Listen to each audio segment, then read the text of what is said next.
Good happy Monday morning, January 28th, 2019. I'm Riley King, and welcome to the Riley King Newscast right here on the Riley King Network. Let's begin. First up, we're still here. Thousands rally with Super Bowl bound Patriots. Let's take a listen to the video from WMUR News 9, Jess Moran.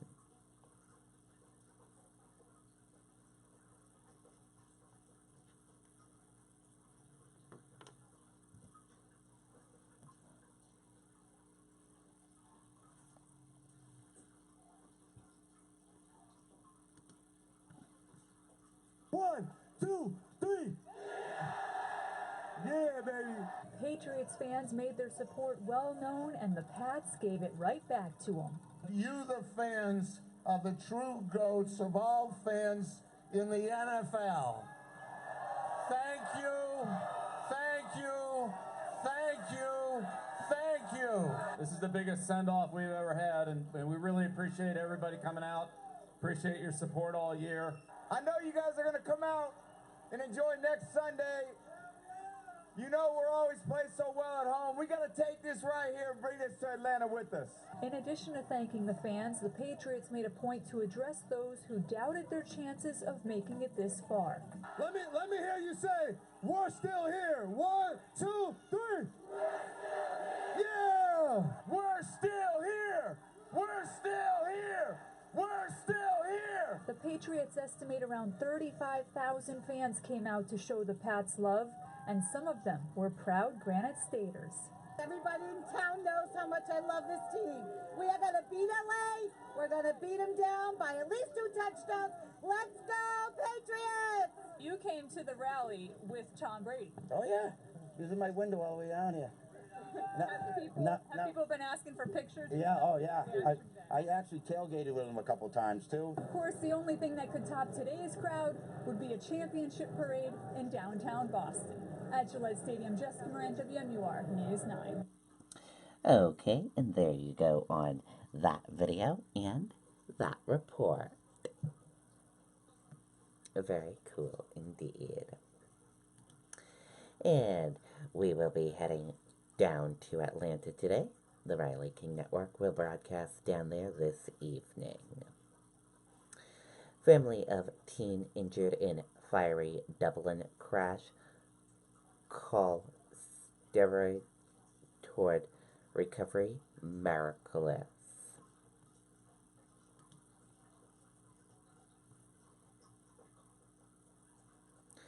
Let's take a listen to the video from WMUR News 9, Tim Callery.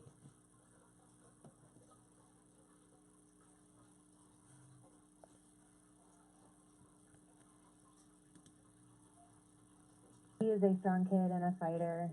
He's a very smart kid. He works hard. Sam LaChance is certainly fighting back from a crash that was so horrific it left this burnt shell of his Jeep. Jessica LaChance gave WMUR permission to show the full video of her son's horrific crash.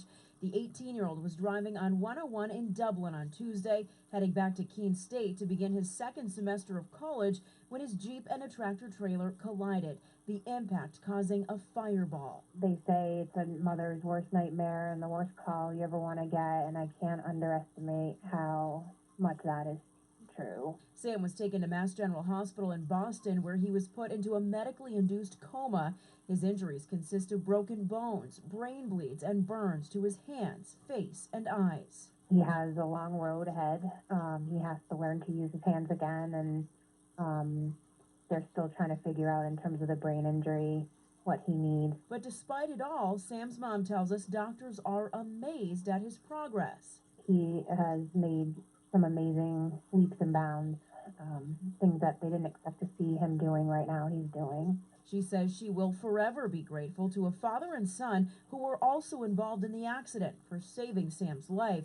They pulled him from the burning vehicle. They took a huge risk for themselves to see Sam there and pull him out, and they absolutely 100% saved his life.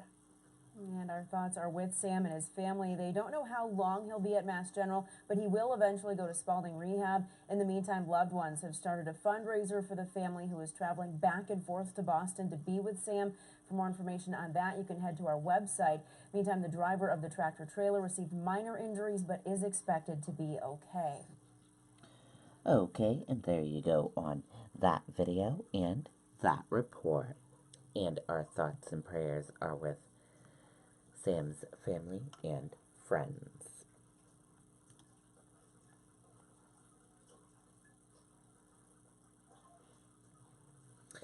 Shaheen running for re-election in 2020.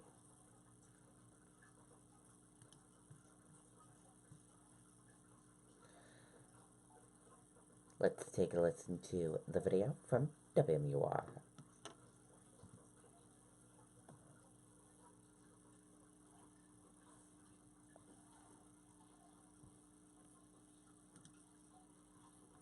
You run for re-election in 2020. I do intend to run again in 2020. Senator Jean Shaheen makes it official, announcing her plans to seek a third term during a close-up interview with WMUR political director Adam Sexton. I think what the Senate race should be about is what we need to do in New Hampshire and in this country to address our future. Newly elected chair of the state Republican Party, Stephen Stepanak, says defeating Shaheen is a top priority. She voted against the tax reform plan, which is putting money back into the pockets of hardworking New Hampshire citizens. She called the situation at the southern border a crisis.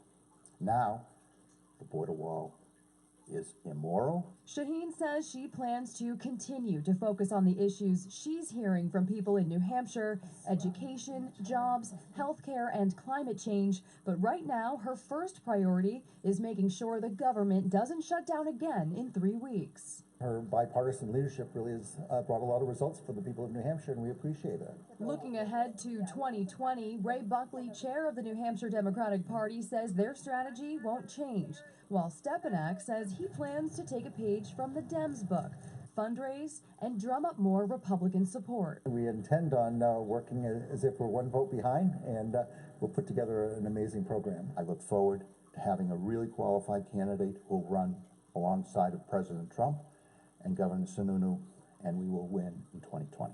Siobhan Lopez, WMUR News 9.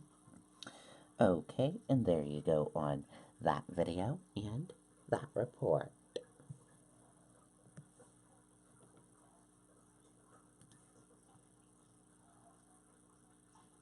Monday marks 33 years since Space Shuttle Challenger tragedy.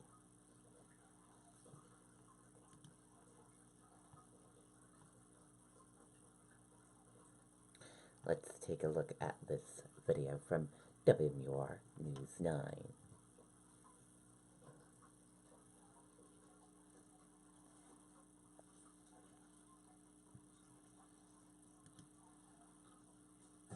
Homewood's Furniture and Design Center is having a truckload sale of reclining furniture at unprecedented prices. If you're Krista McAuliffe's passion and profession was to educate, and that's what she planned on doing in space.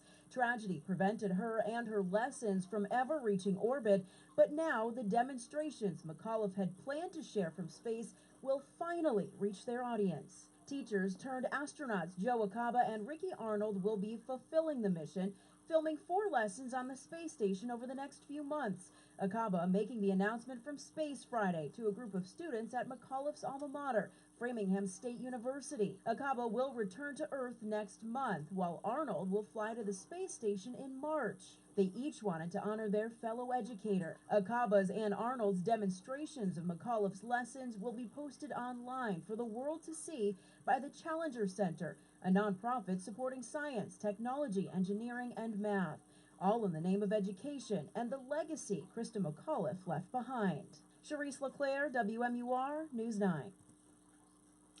Okay, and there you go on that video and that report.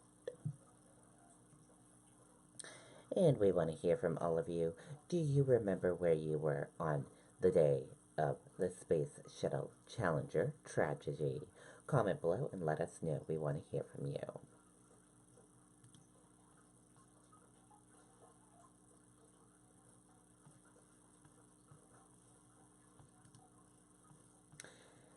Apple, Microsoft, and Amazon could drive the market into the next wave of earnings.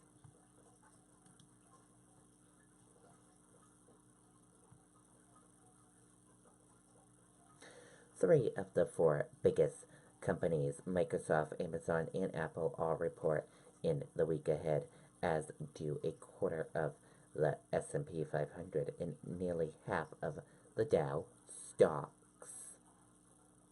The big three tech stocks will be closely watched both for their potential to affect the overall market and their comments on future growth, particularly after Apple's early warning.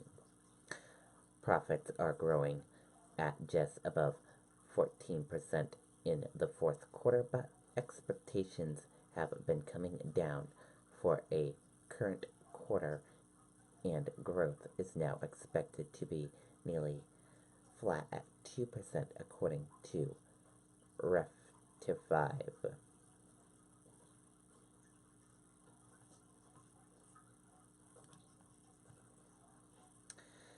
Taco Bell evacuated after fishermen reel in a hand grenade.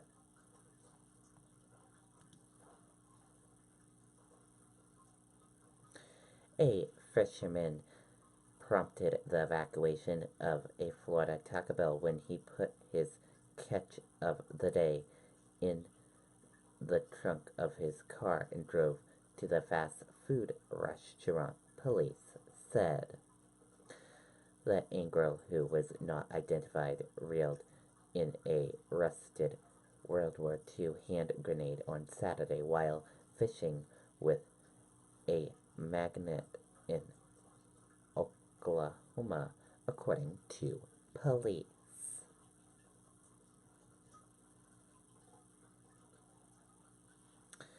Instead of immediately calling the bomb squad when he pulled in the explosive with other rusted pieces of metal, he put the vintage device in the trunk of his vehicle and drove 17 miles north to Taco Bell in Ocala, according to the Ocala Police Department.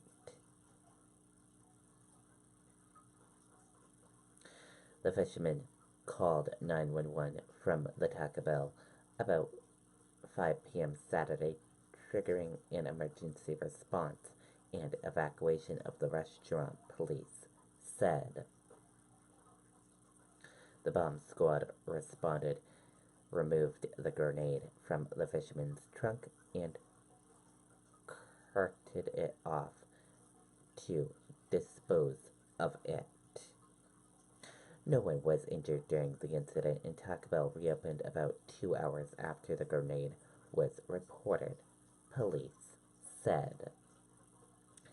And that does it for the Riley King Newscast, right here on the Riley King Network. I hope you all have a great rest of your day, and I'll see you back here later on today for another newscast. And I'll have a news report coming up in a little bit. Goodbye, everyone.